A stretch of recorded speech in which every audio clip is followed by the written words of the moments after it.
and all to episode 5 of Cinema Conversation. Now, before we get into the topic at hand today, and it's a very good one, let me just address some of the problems with last week. I personally apologize for the late upload. We went through several uploading errors, and that caused it to be a little late and postponed and all that. And second, we apologize for the comments being disabled. That was another thing that was going on with the uploading errors. But we're here now.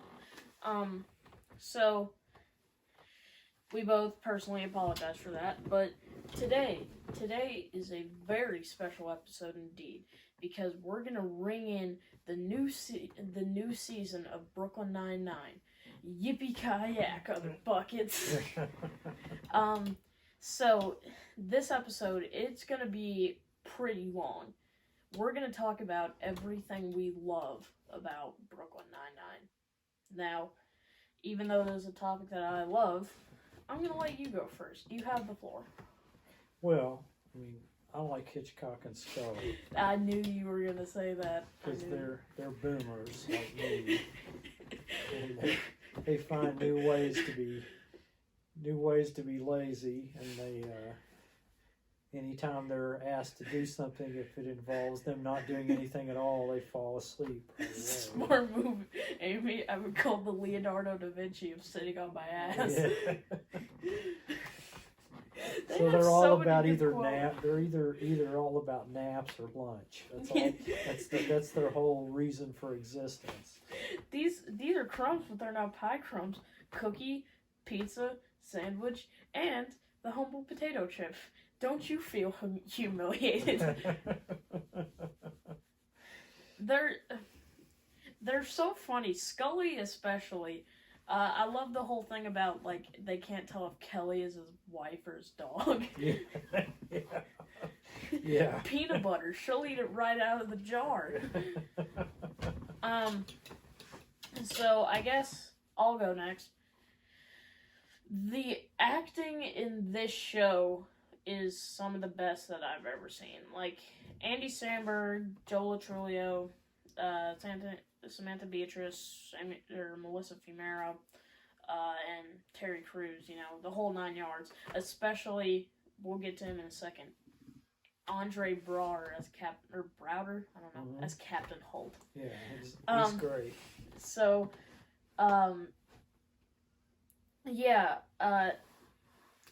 all the acting is just great. I love Andy Samberg on this show because, like, he's just, like, such a kid at heart, but that's going to be my thing for now, is just the acting, because I'm going to elaborate a little bit more. Yeah, I like that. And the show plots are fun, too, because sometimes they do have sort of interesting crimes to solve, and they make them funny, and they get a lot of laughs out of it, but sometimes some of the crimes they solve are kind of interesting, too. And the way that they solve them is kind of interesting, and, like there was one episode where there was, like, a hotel room where there was a murder that took place, and then there was that one person that came up and said that they hadn't had ice in the machine for a long time, and then it's revealed that the killer was actually using the ice to, like, harvest organs in. Yeah, exactly. That was interesting. That was interesting. Okay, my thing, pardon my French, the theme song is the most kick-ass theme song on TV. Yeah. I am not joking, okay? Like, you would not expect a theme song like that out of some sort of, like, Parks and Rec style sitcom or The Office or something like that. This is fit for, like, a real cop TV show, like Magnum P.I., Hawaii Five-0. I think the thing with Brooklyn Nine-Nine is it took inspiration, obviously, from, The Office, Parks and Rec, The Good Place. Well, The Good Place came out after. But all the major sitcoms of the past few years. And kind of whatever they did wrong, Brooklyn Nine-Nine did right, and they just took the right elements. Like, they basically learned from their mistakes, because all three of those shows, the same people worked on them. The same actors acted in them. And I think it also takes a lot of, like, inspiration from, like, the old 70s cop shows. Like, yeah, it does. It does look a lot like that. And, yeah, it's so good. Like, the theme song, I cannot stress enough. It's honestly one of the best parts of the show. Like, when you are binge watching a show, I've binge watched Brooklyn Nine-Nine, like, twice now. And I have never once wanted to skip the theme song. Oh, like, no. That's one of the best parts of it. Yeah. Alright. Your turn if you have anything else. Well, yeah, I like the Halloween episodes. Oh, the Halloween heist. Where they try to fool each other and stuff. Those are always a lot of fun. Oh yeah. I've been listening lately to the Brooklyn Nine-Nine podcast, which just started. If you have access to that, I think it's on the podcast app if you have iOS. So, oh, sorry, we have the cleaners over here. So, yeah, if you have access to that, I highly recommend it. It talks about, like, the behind-the-scenes, actors' experiences, and it's even hosted by Kevin Costner himself, star of Dances with Wolves. Alright, I just saw something. The Halloween heist, I always loved, the Halloween heist. I have a couple theories on who might win it this year, if you want to hear Sure, them. let's hear Rosa, because she's been the only one that hasn't won it. Adrian Pimento, he comes back, because he hasn't been on there in a while, and he comes back and wins the Halloween heist to, like, everybody's surprise. And my two favorite theories that I have, Hitchcock and Scully, or Doug Judy. Yeah. Doug Judy might come back and win it. That's probably going to be a season appearance. We're going to get into Doug Judy in a second, but he appears like once every season. Right. Yeah, the Halloween episodes are a lot of fun. This is kind of a double one for me. Andy Samberg's acting and the constant Die Hard references. Oh, yeah, you love the Die Hard references. Sorry, he has to go close the door. You know, most TV shows that are very pop culture oriented, you know, they'll make a reference to Die Hard at least once, like, and it'll be very by the books for a TV show, you know, reference to, like, Yippee-Ki-Yay or something like that. You'll have someone dressed like John McClane, but they never really go in depth. But on this show, obviously Jake's favorite movie is Die Hard. He even cites it as the reason he became a cop, which, not a bad reason, honestly. Right. So I think it shows that the writers have a real aptitude for a movie that I love, because I've seen Die Hard probably 5 or 6 times. Yes, you have. So, they really show that they have a knowledge for it. Probably because they actually like the movie themselves, not because it's, like, the hip thing to reference. But, like, yeah, like, there's so many things. And the thing I said at the beginning of the video, Yippee-Ki-Yak is one of the best episodes. It's probably the best Christmas episode. Yeah, you like that. When Jake's in the store and he's like, there are all those robbers and stuff like that. Right. And then Boyle comes down from the air vent and then, like, hits the guy over the head with a pipe. Yippee-Ki-Yak, or the buckets. My other thing was Jake Peralta himself. He is so dang funny. Like, there are so many lines. Like, we'll get into the inside jokes of this, too. We got a lot of things to get into. But this is, like, such a great series. If we didn't have a really long video talking about everything great about it, then, like, it wouldn't really do justice to it, you know? He's so funny. He's like a child, like a 32-year-old child. Yeah, he kind of is. Like, there's this one episode where, like, they're going to the briefing room, and then he says that his breakfast is, like, gummy bears wrapped in a fruit roll-up.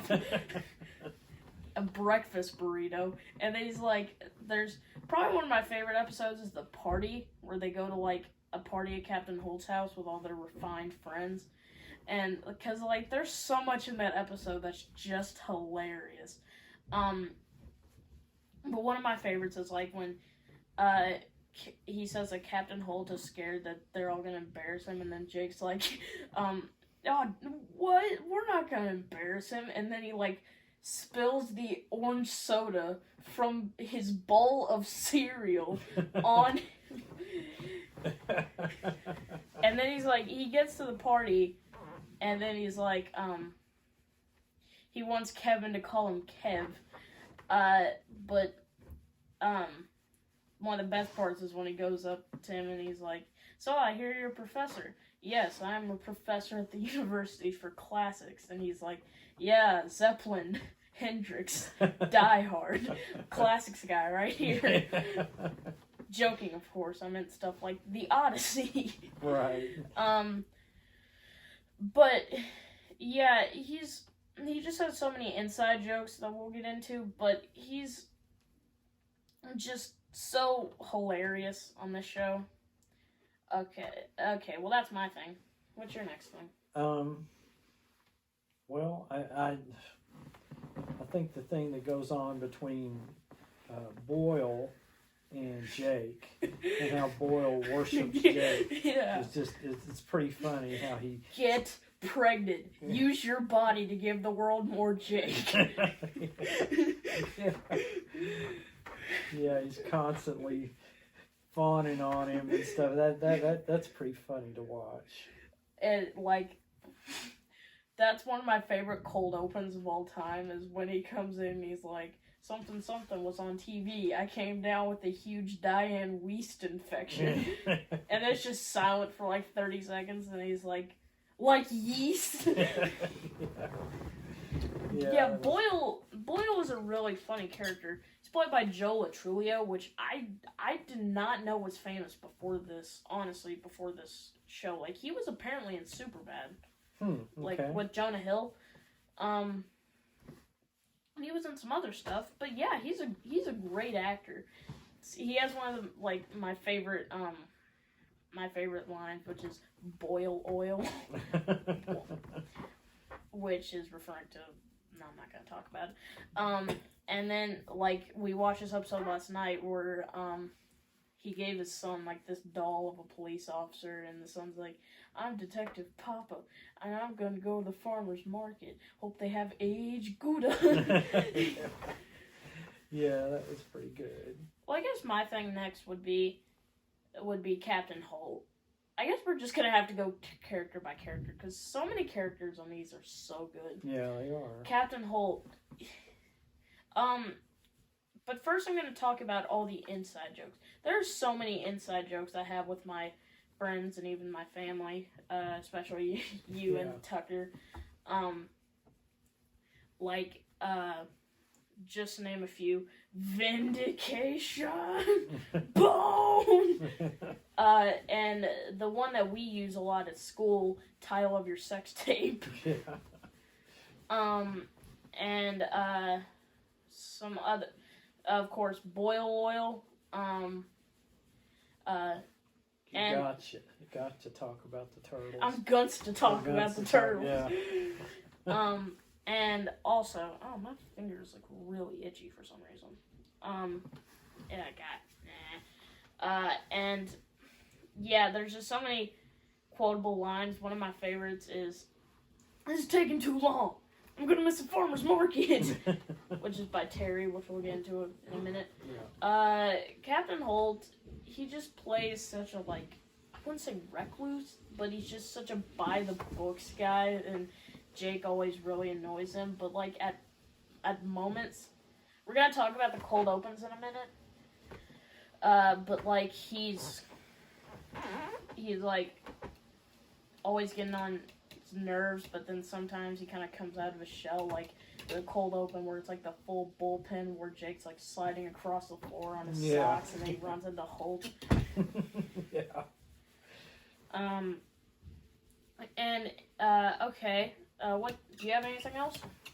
I got a couple more things. Well, yeah, go ahead. Ooh. I just forgot them. The cold opens. This show has some of the best cold opens I've ever seen. We already talked about the Diane Weist infection.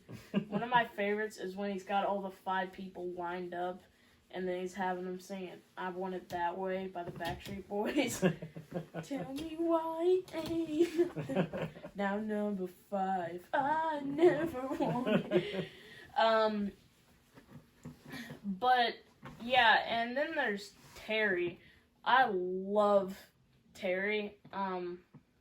He's just like, I don't know what about him works, but he's just like he's big and looks scary and formidable, but he's actually really nice and really funny. Yeah, he is. He's really kind of a family man and stuff, but he is funny. This is taking too long.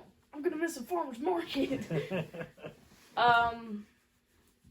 Doug Judy is one of my favorite characters on this show. Yeah. He's got so many lines. He's like, Rosa, Rosa, Rosa. Right there on the floor is the man you looking for. The man in the red shirt. When he was the lounge singer on the cruise ship? Yeah. Yeah. No, not the Asian dude. Yeah, and like, him and Jake are like Tom and Jerry. He's just such a lovable character, like, and he's really funny. He's just a great anti-hero. Some other characters.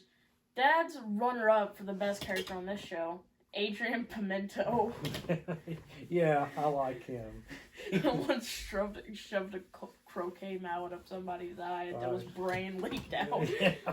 Yeah, he's kind of out there in space. And other than that, like, this is a bit of a smaller part, but Cheddar, I love the dog. The dog. Yeah. Notify me when you're done via bark. I love when there's that Halloween heist episode and he's like, "You're not Cheddar, you're just some common bitch." And anything else? I kind of like the relationship between like Amy and Jake, the sort of will they won't they that they have. Honestly, to me, that's like a better TV relationship than Jim and Pam, in my opinion. I know that's kind of slippery territory for some people, but in my humble opinion,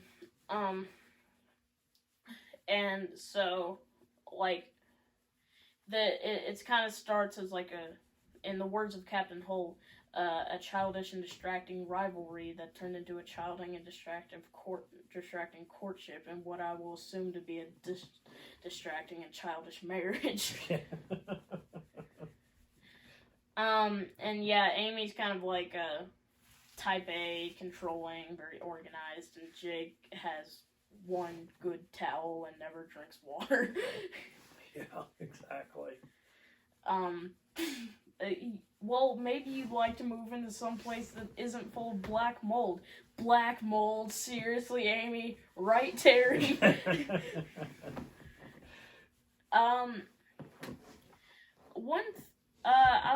I love Gina as a character. She's such like a out and left character. She's very eccentric, like, and very funny about that. Like, like, she will just very casually use the word whore. Yeah. Yeah, you never know what's going to come out of her mouth. Yeah, but, season 6, in my opinion, this is going to step on some toes, I know it will, was the worst season. Okay, hear me out. when you have a season, there's especially Brooklyn Nine-Nine, there's usually not an episode or a thing in that season that you can say is bad or you particularly didn't like. But in season 6, I can't say that because, one, Gina, one of my favorite characters, left the 9-9, which I don't think anybody liked, really. And two, it had that just god-awful episode about, like, Amy being sexually abused. Like, that was just kind of unneeded. Yeah. Like, I get raising awareness, but, like, that was just very heavy-handed and unnecessary. So that's why I think season 6 is probably the worst season. Oh, I'm not wearing any shoes, alright. But yeah, is there anything else? Oh yeah, Rosa. Yeah. Rosa's a good one. Like, she's always she's very violent and tough, which is actually very juxtaposed with, like, Samantha Beatrice in real life. Yeah. And she used to be a gymnast or something, and so she's kind of hiding her past. Oh yeah, a ballet dancer. She was a yeah. ballet dancer. Yeah. I think that's about it. In conclusion, by the time you're watching this, Brooklyn Nine-Nine will come back to cable tomorrow. Yep. So, or probably today, depending on how bad I upload videos. Right. So yeah, I emphatically say that you watch it. It's on, like, CBS at, like, 8, I think. It's from 8 to 9. And, It's NBC. It's NBC? Yeah. Oh, yeah, because it got canceled. Like, Fox canceled it, and then NBC NBC picked it up. Yeah. I also love the little things that they do at the end of the episodes where it's like, Fremulon. Not a doctor. Yeah.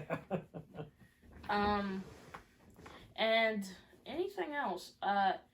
So yeah, I suggest you watch it, and if you have access, listen to the podcast, but do not do that unless you've seen the series. Watch the series first. Right.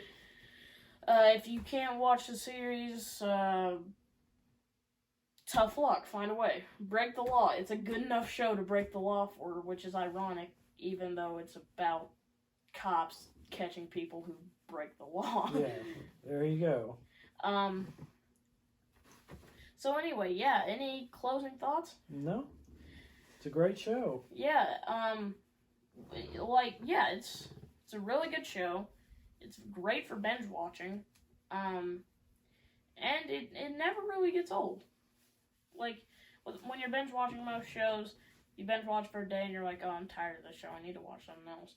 But with that one, you can watch it for, like, days on end. It never really gets old. That's exactly right. It's very smart. It's very funny. It's probably one of the best sitcoms of our time. And in conclusion, Brooklyn Nine-Nine is a great show that's worth your time. So go out, say yippee-ki-yak of the buckets, do a Halloween heist, try to find Cheddar. And for now, I'm Jack Ellis. No, I'm Jeff Ellis. Signing off.